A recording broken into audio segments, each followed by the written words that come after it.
Hey everybody, today we're taking a look at the Batman Family Year 1 box set.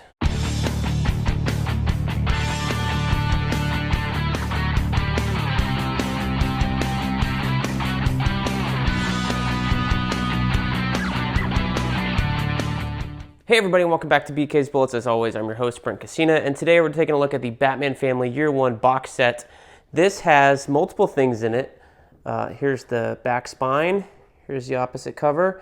This runs for $60, and it's got nice paperback editions of Nightwing Year 1, Batgirl Year 1, and Robin Year 1. So both of these have barcodes on them. They run for about 20 bucks each, and then the Nightwing Year 1 does not, so it might be the exclusive, like the Batman One Bad Day box set had the exclusive version of The Killing Joke with the original colors in the regular hardcover trim size.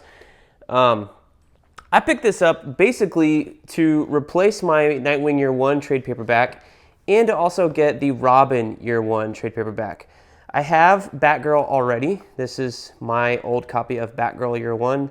This is the new one over here with the different cover. Its paper is pretty nice, no complaints there.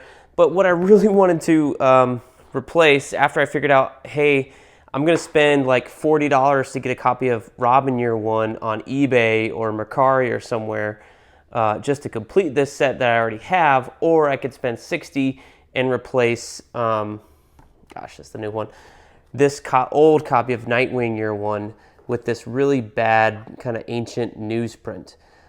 Compared to this, the new version of Nightwing is really, really nice. So yeah, this colors pop out really, really well. Not sure what issue that is. And it's, you know, like the blues, it's not page for page. But the blues are nice in this one. That's for darn sure. So really, really like that these kind of stick out as much as they do. I'm trying to find that page. Am I off a little bit? Anyway, yeah. So I'm happy with this new version of the copy. This one will probably get put in the donate pile. It's still in good shape, but yeah. So anyway, yeah, this is the most recent cover they did for their deluxe edition, and there are deluxe editions, I think, of all three of these now, somewhere out there, Nightwing being the most recent one. This is only 6 issues, though, and I like my hardcovers and trade paperbacks regular size. I have my shelves set up for regular size trades and hardcovers. Unless there's something really special or something I really want in deluxe edition, I tend not to go that way. Or if it hasn't been collected in a long, long time, like Superman Camelot Falls, Batman Gotham After Midnight, those are kind of exceptions to that rule for me. You know, I'll go ahead and pick those up. But it's a pretty nice box set. Compared to the last box set I reviewed, which is the Justice League one, the New 52, it had Origin, Life of the Villain, and Throne of Atlantis in there, and that had terrible newsprint. The paper quality in these are pretty fantastic compared to the old box set I was looking at earlier. I think it was a couple years ago. But yeah, so Batgirl Year 1 is the most substantial one. This is 9 issues long, if you'll believe it.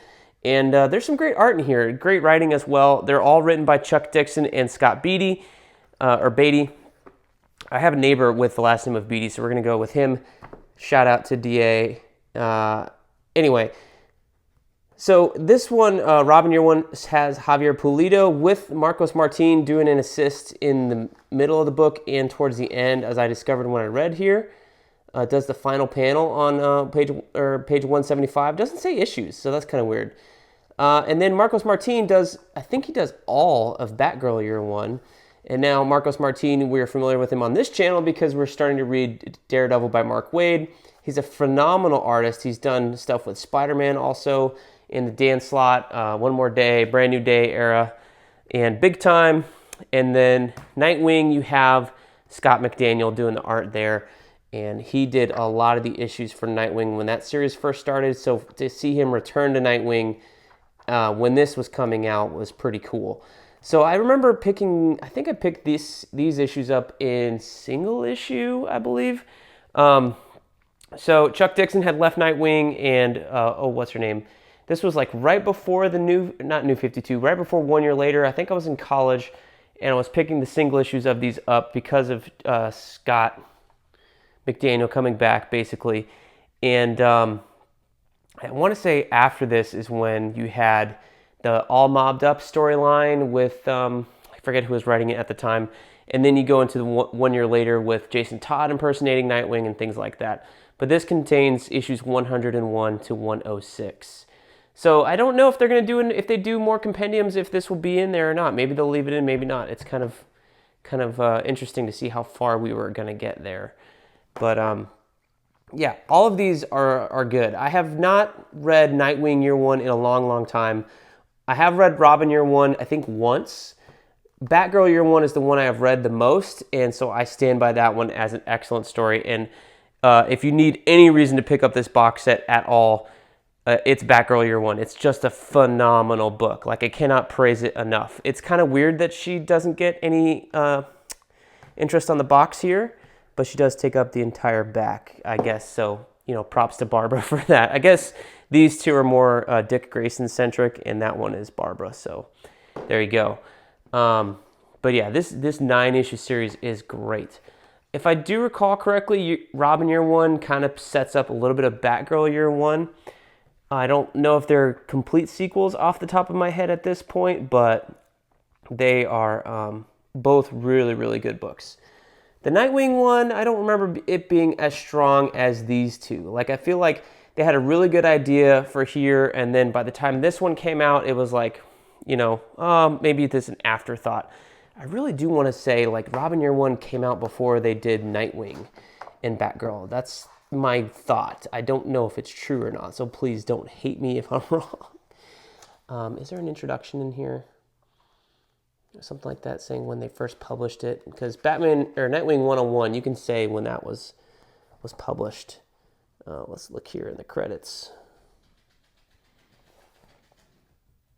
Copyright 2018, 2000, 2001. Okay, there you go. And then Nightwing, when was that? That must have been later. I gotta say this was like 2003, maybe 2005. All right, yeah. So Robin Year 1 came first, then they did Batgirl, and then Nightwing was the third one. So that makes sense to me. So theory confirmed. Anyway, let's flip through these books a little bit real quick, one by one, just to get a sense of them. And then we will end the video there. So here's Robin Year 1. Now, I don't know how these compare to the deluxe editions if you've gotten them recently. But here we're just starting out with the art. And Robin Year 1 is, what, 6 issues long? The full miniseries. I think it's 4 issues. But they're 4 really, really large issues. But yeah, I really like this style of art. Honestly, I feel like reading Marcos Martin on Spider-Man and Daredevil made me appreciate it more, that when I'm going to go back here now, I'm going to just be totally in love with it. But yeah, I got to say, these are, I think it's 4 extra large or double-sized issues here. Yeah, because that's the third one there. Third or fourth. Yeah. So, really, really strong stuff. Can't wait to read it. I wonder if Marcos Martin, maybe he was the inker for Javier Pulido? No, Robert Campanella is credited as the inker on all of them, so maybe he was like a studio mate of Javier Pulido. But really, really wonderful book. Obviously, can't do a Robin story anymore without Two-Face being in it. So tying Two-Face to Robin Year 1 here. Really, really cool. And then Batgirl Year 1, let's look at this one. Obviously, this features Killer Moth pretty heavily, which I thought was a cool little idea. Yeah, and starts off really strong right here at the first issue. So yeah, I think these are 9 issues. This is 9 issues for sure because it's labeled 1 through 9. But right into Batgirl, like right away. No, we're not waiting till issue 4 or 5 to put on the costume. No, we're established as the character, and we're going to have an adventure, and you're going to get a full story of adventures rather than, you know, the origin or something like that. I think that's Blockbuster. Yep, there you go. Some little romance between Barbara and Dick Grayson right there. And Killer Moth, Firefly, whole bunch of bad guys in here. So awesome, awesome stuff. And the sketchbook in the back. So yeah, That's a better sketchbook than what's in Robin, but I feel like by the time they were doing this, they're like, hey, we should collect these and, you know, keep your sketches that you send your editors. So here's Nightwing year 1. Yeah, this is the cover to the one I have from issue 10, was it 101? Nope, not. That's probably towards the end of the run. Yeah, that's the first issue there. So this kind of sees how Robin gets fired and then becomes Dick Grayson. You get the whole thing idea of him talking to Superman and getting the name Nightwing from somebody in, I don't know if it's Krypton or the bottled city of Kandor. I can't remember exactly, but it does come there. And that made sense when, what was it, 1 year later, and you had Kara Zor-El and Power Girl running around Kandor as Nightwing and Flamebird. I was like, what? And having read this made that storyline made a lot more sense because I knew that Dick Grayson Nightwing got his name from Superman. Again, another Robin story, more Two-Face. It's not Robin, Brent, it's Nightwing. Yeah, you're right, but same character. And then we have, I guess there's Jason Todd down there. Yeah, I have not read this in a long, long time.